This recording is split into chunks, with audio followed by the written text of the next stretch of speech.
Llegamos al final. Un último tema en la agenda de este jueves en la tertulia. El movimiento Un Solo Uruguay está concentrándose desde la madrugada de hoy en torno al Palacio Legislativo. En la movilización, que incluye maquinaria y caballos, se reclama medidas para superar la falta de competitividad, la pérdida de empleo y lo que consideran desmantelamiento del aparato productivo. A la hora 13 va a leerse una proclama y luego habrá una marcha hacia Plaza Independencia, acá mismo, la Torre Ejecutiva. Marcelo Nogué, vocero del grupo, dijo ayer que se hará una feria de la evolución de las empresas. Toda una ironía, alusión a la afirmación aquella del presidente Tabaré Vázquez de que el cierre de empresas es la evolución natural de cualquier país. Después de 20 meses de plantear las situaciones que nosotros veíamos complicadas, las situaciones se han seguido complicando y no hay respuesta del gobierno. A un gobierno que le quedan 6 meses de gestión, que parece que largó la toalla y donde los ministros están más en campaña que en tratar de solucionar los problemas de los uruguayos. ¿Cómo ven este resurgimiento de Un Solo Uruguay, esta reaparición de este movimiento? Bueno, breve, ¿te acordarás, Emiliano, que me tocó a mí participar periodísticamente del nacimiento? Porque fue un verano que Emiliano estaba de licencia y tuve compartiendo acá micrófono con Romina y me tocó... Pero además te tocó ir a Durazno. Claro, al primer acto. Al primer acto y después fui al segundo. Nada, yo creo que es un movimiento que evidentemente perdió fuerza de movilización.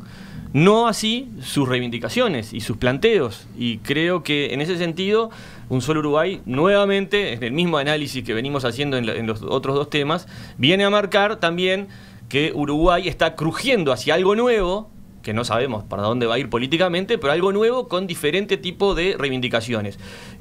Muchos están diciendo en esta campaña electoral que el 80% del producto de Uruguay se genera en el agro. Muchos, Talvi por ejemplo dice, o no, Blasina dice que tenemos que ser el Silicon Valley agropecuario del mundo. Y eso requiere todo un cambio de cabeza, de visión, de preparación de quienes trabajan la tierra, de darle pelota al campo y al interior. Y bueno, Un Solo Uruguay un poco está haciendo la punta de lanza de ese cambio que está viviendo la producción de alimentos, y bueno, está tratando de readaptarse con un gobierno que para mí sigue sin entender cómo funciona el agro en este país. Esteban, ¿tú qué ves?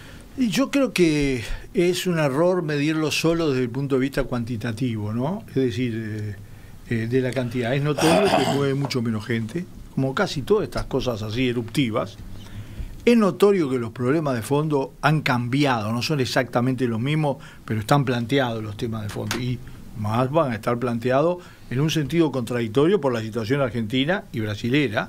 Van a ser desafíos muy importantes que pueden ser también en algún caso positivos, vamos a entendernos claro.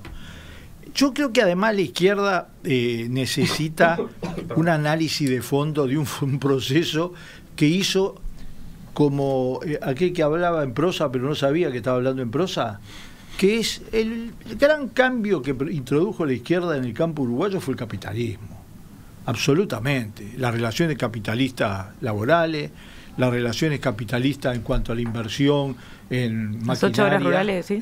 Las 8 horas rurales. Sí, claro, eso es posible porque existe el capitalismo funcionando, porque se cambió ese sentido semifeudal de que buena parte de la cosa lo tenía que asumir la sociedad con las carteras pesadas, el capitalismo de carácter parasitario, es decir, y muchas cosas muy positivas. El nivel de inversión que se logró en el campo, incluso de las 4x4 tan denostadas, es parte de un cambio que la izquierda todavía no ha logrado ni asimilar, ni analizar, ni proyectar, porque lo que es claro es que el Uruguay, sin el campo como gran articulador del proceso productivo, industrial y tecnológico, de cuyo ejemplo más claro es la cadena forestal, no tiene futuro. Patricia. Sí, me parece que claramente es un movimiento político, es un movimiento que también está discutiendo y poniendo su punto de presión en un punto político electoral y que ha tenido cercanías con la derecha bastante importante.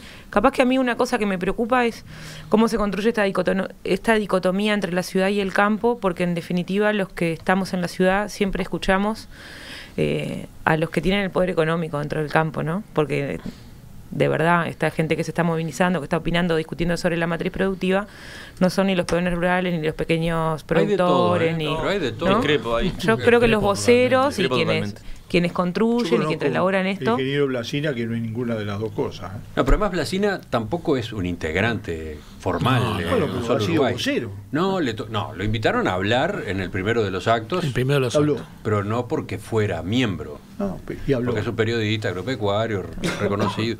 Lucich. ¿Qué decías de este punto de No, que yo me acuerdo que me tocó ir allá a Durazno, y me acuerdo que la gente que no eran... Había 4x4 sin lugar a dudas, pero no había no sé cuántos ómnibus que habían venido de todos lados del país. 4x4. No, pero pará. Y en un momento se pusieron a decir, queremos trabajar.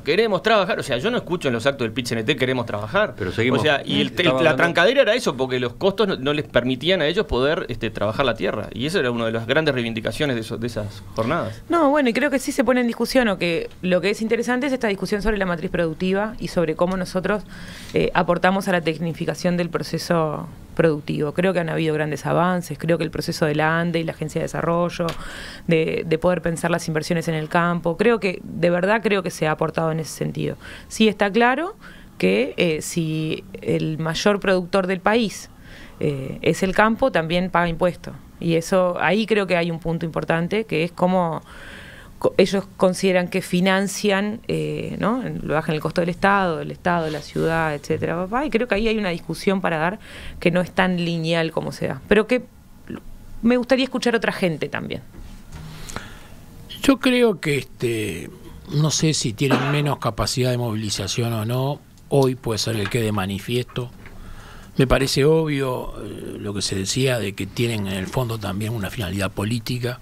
Todas estas organizaciones que hemos hablado hoy, sindicatos, todos tienen un trasfondo político y es lógico y no lo veo mal tampoco. Creo que sí, lo que mantiene total vigencia es su reclamo y sus puntos de desacuerdo con las cosas que han pasado. No es un tema opinable de derecha, de izquierda, o de capitalistas o de proletariados, el que la producción agropecuaria está sufriendo, de que han cerrado infinidad de tambos, pero no los tambos de 1000 hectáreas. Los tambos que cierran son los de 200 hectáreas. Los tambos familiares, los tambos que no tienen fuerza para bancar el peso de un Estado que arrasa todo. Y lo mismo podemos decir de los sectores agrícolas chicos, están en vías de desaparición. Lo único que se mantiene es el sector ganadero, aunque la carne empezó a bajar. O sea, no dudo que el reclamo y el problema de lo que establecen sobre el campo es real y es cierto, y no dudo que este gobierno, más allá de que hay cambios en las condiciones internacionales que juegan, porque no lo vamos a desconocer, pero no ha dado solución a muchos de esos problemas y sigue generando, después de años de bonanza en su momento, ahora cuando las cosas caen, un sobrecosto enorme, porque acá se sabe gastar y se sabe distribuir, pero no se sabe apuntalar a la producción. Y reitero, los que están quedando al costado del camino en el campo no son los oligarcas y terratenientes. Esos van a subsistir a la espera de otra mejoría.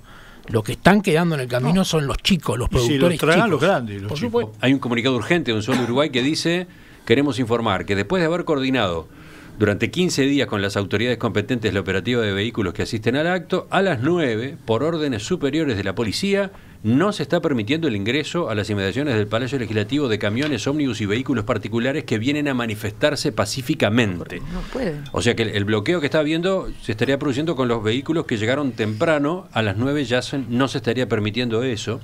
Dice, sin haberse registrado ningún tipo de inconvenientes hasta el momento, repudiamos este atropello a la libertad de expresión y manifestación por parte del Poder Ejecutivo. La voz de la gente de trabajo va a ser escuchada, termina diciendo ese comunicado.